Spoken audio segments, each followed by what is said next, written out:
तो दोस्तों, welcome to my YouTube channel. दोस्तों, मैं आशुतोष दुबे आप लोगों का स्वागत करता हूं अपने यूट्यूब चैनल विवेक एजुकेशन में। दोस्तों, आज हम लोग हिंदी से रिलेटेड कुछ बेसिक चीज़ों को जानेंगे जो बेहद इम्पोर्टेंट हुआ स्टेट लेवल के जो भी एग्ज़ाम होते हैं जिसमें हिंदी पूछा जाता है उसके लिए। ठीक है, जो भी हम बताएंगे वो बेहद इम्पोर्टेंट होगा, क्योंकि जो टॉपिक आज शुरू करेंगे वो बहुत बेसिक होगा जो एग्ज़ाम में आपको देखने को मिलेगा, जिससे रिलेटेड क्वेश्चन एग्ज़ाम में ज़रूर आते हैं। लेकिन आप लोगों को ऐसा लगेगा कि हम लोग बहुत लो लेवल का पढ़ाई कर रहे हैं, लेकिन ऐसा नहीं है दोस्तों। ये क्वेश्चन एग्ज़ाम में पूछे जाते हैं। आइए चलते हैं अपने वीडियो की तरफ। तो जैसा कि आप लोगों को स्क्रीन पे दिख रहा है वर्ण, तो वर्ण क्या होता है ये आपसे नहीं पूछेगा, लेकिन उससे रिलेटेड क्वेश्चन पूछता है कि हम शुरू से इसको देखते हैं और उसको हम बताएंगे जो टर्म एग्जाम में पूछे जाते हैं। तो जैसे आपको वर्ण का डेफिनेशन दिया हुआ है कि जिस ध्वनि के टुकड़े नहीं कर सकती हैं उसे हम क्या कहते हैं, वर्ण कहते हैं। जिस ध्वनि के टुकड़े नहीं कर सकते हैं उसे वर्ण कहते हैं, अर्थात भाषा की सबसे छोटी इकाई को वर्ण कहते हैं। ये क्वेश्चन पूछा जाता है कि भाषा की सबसे छोटी इकाई क्या है, तो भाषा की सबसे छोटी इकाई वर्ण है। ठीक है, अब इसका एग्जाम्पल हम लोग देखते हैं कि जैसे एग्जाम्पल दिया है क ख अ आ। ठीक है, अब नेक्स्ट हमारा है हिंदी वर्णमाला में कितने वर्ण होते हैं। ये एग्जाम में पूछता है कि हिंदी वर्णमाला में कितने वर्ण होते हैं, कितने स्वर होते हैं, कितने व्यंजन होते हैं, ये सब एग्जाम में पूछा जाता है। तो हिंदी वर्णमाला में टोटल 44 यानी कि 44 वर्ण होते हैं और इन वर्णों को दो भागों में विभाजित किया जाता है। पहला है स्वर और दूसरा है व्यंजन। ये आप लोग जानते होंगे स्वर और व्यंजन। ठीक है, अब स्वर किसे कहते हैं ये आपसे एग्जाम में कभी कभी पूछता है, लेकिन ये जरूर पूछता है कि इनकी संख्याएं कितनी होती हैं। तो अगर देखा जाए स्वर्ण किसे कहते हैं, तो जिन वर्णों का उच्चारण करते समय किसी अन्य ध्वनि की सहायता नहीं लेते हैं उसे हम क्या कहते हैं, स्वर कहते हैं। यानी कि जिन वर्णों का उच्चारण हम स्वतंत्र रूप से कर सकते हैं उसे हम स्वर कहते हैं। ये एग्जाम में पूछा जाता है कि ऐसे एक डिफिनीशन दे दिया रहेगा और आपको ऑप्शन में स्वर दिया रहेगा, व्यंजन दिया रहेगा और अदर दो ऑप्शन दिए रहेंगे, तो आप लोग किस पे टिक करेंगे, स्वर पे। ठीक है, यानी कि जिन वर्णों का उच्चारण करते समय किसी अन्य ध्वनि की सहायता नहीं लेनी पड़ती है उसको हम स्वर कहते हैं। ठीक है, अब इसके आगे अगर हम देखें कि स्वर जो है वो बिना रुकावट के अगर मुंह से बाहर निकलता है, कोई भी वर्ण बिना रुकावट के मुंह से बाहर निकल जाता है उसको हम स्वर कहते हैं। और स्वरों की संख्या जो है वो 11 होती है। ये एग्जाम में पूछा जाता है, ये इम्पोर्टेंट है कि स्वरों की जो संख्या होती है वो कितनी होती है, 11। कौन कौन सी होती है, तो आ, छोटी ई, बड़ी ई, छोटा ऊ, बड़ा ऊ, री, ओ, औ। ये इतने जो हैं वो 11 स्वर हैं। ठीक है, ये आपसे स्वर दिया रहेगा, ऑप्शन में स्वर दिया रहेगा, आपसे पूछेगा निम्नलिखित में से कौन स्वर है, निम्नलिखित में से कौन सा स्वर है। इस तरह से एग्जाम में पूछा जाता है। तो अब आइए, अब स्वर के बारे में हम देख चुके हैं, अब देखते हैं स्वरों का विभाजन। तो स्वरों का अगर विभाजन देखें तो मात्रा और काल यानी कि मात्रा और समय के आधार पर स्वरों के दो भेद होते हैं। ये भी एग्जाम में पूछा जाता है कि स्वर के कितने भेद होते हैं। तो आपको ऑप्शन में दिया रहेगा, या तो आपको ऑप्शन में 1 2 करके दिया रहेगा कि स्वरों के कितने भेद होते हैं। Option A 1, option B 2, option C 3, option D 4। इस तरह से ऑप्शन देगा, जो सही होगा उसको आप टिक करेंगे। ठीक है, तो इस तरह से हम आगे क्वेश्चन भी आपको डिस्कस करेंगे, आपको क्वेश्चन की तैयारी भी करवाएंगे, लेकिन जब टॉपिक समाप्त हो जाएगा उसके बाद। ठीक है, तो अब देखिए स्वरों का विभाजन। मात्रा और समय के आधार पर स्वरों के दो भेद होते हैं। पहला है ह्रस्व स्वर जिसको हम लघु स्वर भी कहते हैं, और दूसरा है दीर्घ स्वर जिसको हम गुरु स्वर भी कहते हैं। तो ठीक है, अब आइए देखते हैं ह्रस्व स्वर और गुरु स्वर के बारे में।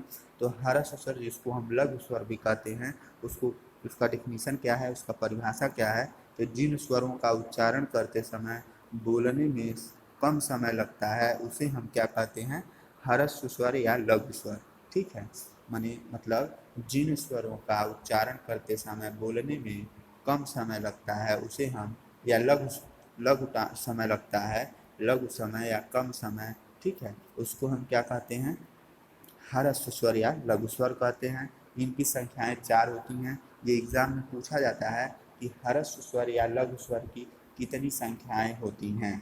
ये आपसे पूछ देगा कि ह्रस्व स्वर की और ह्रस्व स्वर को और किस नाम से जाना जाता है। तो अब देखिए इनकी संख्याएं जो होती हैं वो 4 होती हैं। तो कौन कौन सी होती हैं ये भी जानना बहुत ज़रूरी है, क्योंकि एग्जाम में भी पूछा जाता है निम्नलिखित में से ह्रस्व स्वर कौन नहीं है या कौन है, इस तरह से ऑप्शन आपको दिया रहेगा। ठीक है, तो आइए देख लेते हैं। इनकी संख्याएं 4 होती हैं और इनका कौन कौन सा स्वर है। तो अ है, छोटी ई, छोटा ऊ और री। अ, छोटी ई, छोटा ऊ और री। ठीक है, अब दीर्घ स्वर या गुरु स्वर जिसको कहते हैं वो क्या होता है आइए देखते हैं। तो उसी का अपोजिट होता है। जिन स्वरों का उच्चारण करते समय बोलने में अधिक समय लगता है उसे हम क्या कहते हैं, गुरु स्वर या दीर्घ स्वर कहते हैं। और इनकी संख्याएं जो होती हैं वो 7 होती हैं। और स्वर और मतलब ह्रस्व स्वर और दीर्घ स्वर दोनों को मिला दिया जाए तो स्वरों की टोटल संख्या 11 होती है। ठीक है, अब इसकी संख्याएं 7 होती हैं तो कौन कौन सी होती हैं। आ, बड़ी ई, बड़ा ऊ, ए, ऐ, ओ, औ। ठीक है, यानी कि अगर देखा जाए तो ह्रस्व स्वर में जितने छोटे होंगे वो होंगे और री से ऋषि होगा। ठीक है, री वाला आ जाएगा। और दीर्घ स्वर में जितना बड़ा होगा वो आ जाएगा। ठीक, यानी कि अब देखिए इसको हम क्या करेंगे, रचना एवं उत्पत्ति के आधार पर स्वरों के 2 भेद होते हैं। ये भी एग्जाम में पूछा जाता है। तो रचना एवं उत्पत्ति के आधार पर स्वरों के 2 भेद होते हैं। पहला है मूल स्वर और दूसरा है संधि स्वर। पहला है मूल स्वर और दूसरा है संधि स्वर। आइए चलते हैं नेक्स्ट। अब देखिए मूल स्वर क्या होता है, संधि स्वर क्या होता है, उसके बारे में जानते हैं। तो मूल स्वर को देखा जाए तो मूल स्वर क्या होता है, जिन स्वरों की उत्पत्ति किसी अन्य स्वर से नहीं होती है उसे हम क्या कहते हैं, मूल स्वर। मूल स्वर मतलब आप लोग नाम से ही आपको पता चल रहा है कि ये बहुत पहले से ही चलता चला आ रहा है। मूल मतलब जो बेसिक होता है, जो बेस होता है, ठीक है, जो किसी की सहायता से नहीं उत्पन्न होता है उसी को हम कहते हैं मूल। ठीक, तो जिन स्वरों की उत्पत्ति किसी अन्य स्वर से नहीं होती है उसको हम क्या कहते हैं, मूल स्वर कहते हैं। और मूल स्वर की भी संख्याएं जो होती हैं वो 4 ही होती हैं। अ, ई, छोटी ई है, और छोटा ऊ, री। ठीक है, इसको हम क्या कहते हैं, मूल स्वर। मूल स्वर की संख्याएं 4 होती हैं। ठीक, अब आइए नेक्स्ट हमारा है संधि स्वर। सेकेंड है संधि स्वर। संधि स्वर किसे कहते हैं, तो जिन स्वरों की उत्पत्ति मूल स्वरों से होती है उसे हम क्या कहते हैं, संधि स्वर। ठीक, जिन स्वरों की उत्पत्ति मूल स्वरों से होती है उसे हम क्या कहते हैं, संधि स्वर कहते हैं। और संधि स्वर कितने प्रकार के होते हैं, तो संधि स्वर 2 प्रकार के होते हैं। एक होता है दीर्घ स्वर और दूसरा होता है संयुक्त स्वर। एक होता है दीर्घ स्वर, एक होता है संयुक्त स्वर। अगर देखा जाए एक बार और इसको हम बताएं, संधि स्वर क्या होता है, तो जिन स्वरों की उत्पत्ति मूल स्वरों की सहायता से होती है उसे हम कहते हैं संधि स्वर। और संधि स्वर जो होती हैं वो 2 प्रकार की होती हैं। पहला दीर्घ स्वर और दूसरा है हमारा संयुक्त स्वर। अब देखिए पहला दीर्घ स्वर क्या क्या होता है, तो दीर्घ स्वर में अ प्लस आ करेंगे तो आ हो जाएगा। ठीक है, अ प्लस अ करेंगे तो क्या हो जाएगा।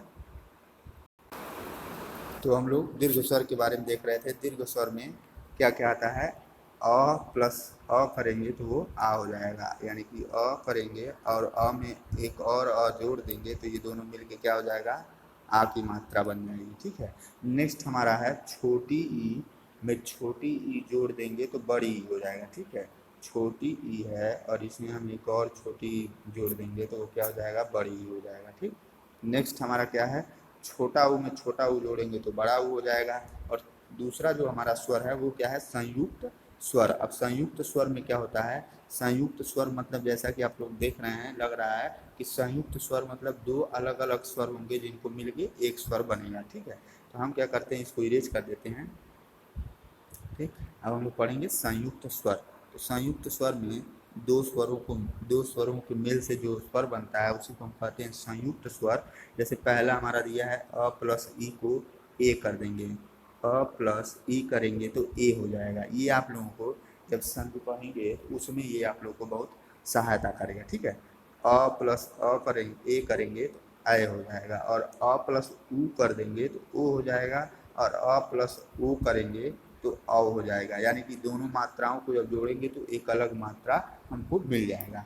अ मात्रा को छोटी ई मात्रा में जोड़ देंगे तो हमको ए मिल जाएगा, ए की मात्रा मिल जाएगा। ठीक है, इसी तरह ये मात्राओं के बारे में कुछ दिया हुआ है, जिसको हम पहला दीर्घ स्वर पढ़े हैं और दूसरा संयुक्त स्वर पढ़े हैं। अब नेक्स्ट हमारा है कि ओष्ठ के आधार पर स्वरों के दो भेद होते हैं, पहला है वृत्ताकार स्वर और दूसरा है अवृत्ताकार स्वर। तो दोस्तों इसको हम कल डिस्कस करेंगे, लेकिन आज थोड़ा इसके बारे में जान लेते हैं कि वृत्ताकार स्वर जो होता है, वृत्ताकार स्वर का मतलब हुआ कि जब हम लोग ऊ बोलते हैं, ऊ छोटा ऊ या बड़ा ऊ, जब भी ऊ बोलते हैं तो हमारे जो ओठ होते हैं वो वृत्ताकार आकार में हो जाते हैं, यानी कि वृत्त के आकार में हो जाते हैं। जैसा कि आप लोग अगर बोलें तो ऊ अगर बोलेंगे तो आपका जो ओठ होगा, होंठ होगा, वो वृत्ताकार आकार में हो जाएगा। और अवृत्ताकार स्वर का मतलब ये हुआ, जैसे अ हम लोग बोलते हैं तो अ में जो हमारा ओठ होता है वो वृत्ताकार आकार में नहीं होता है। उस ऐसे स्वर जो जिनको हम अगर उच्चारण करते हैं और ओष्ठ हमारे वृत्ताकार आकार में न हो तो उसको अवृत्ताकार स्वर कहते हैं। और जिन स्वरों को बोलने में हमारे ओष्ठ का जो आकृति होता है वो वृत्ताकार हो जाए तो उसको हम वृत्ताकार स्वर कहेंगे। तो वृत्ताकार स्वर में छोटा ऊ, बड़ा ऊ, ओ आएगा। ठीक है, यही आता है। ठीक, बाकी हम लोग इसके बारे में कल देखेंगे। अगर ये सेशन अच्छा लगा हो तो दोस्तों लाइक, सब्सक्राइब और शेयर जरूर करिएगा, ताकि औरों के पास ये वीडियो पहुंच सके। और आप सब्सक्राइब करने के बाद बेल आइकन को ज़रूर क्लिक करिएगा, ताकि इस तरह के जो भी वीडियो हम अपलोड करें उसका सबसे पहले नोटिफिकेशन आपके पास पहुंचे। आज के लिए बस इतना ही। धन्यवाद, थैंक यू, नमस्कार।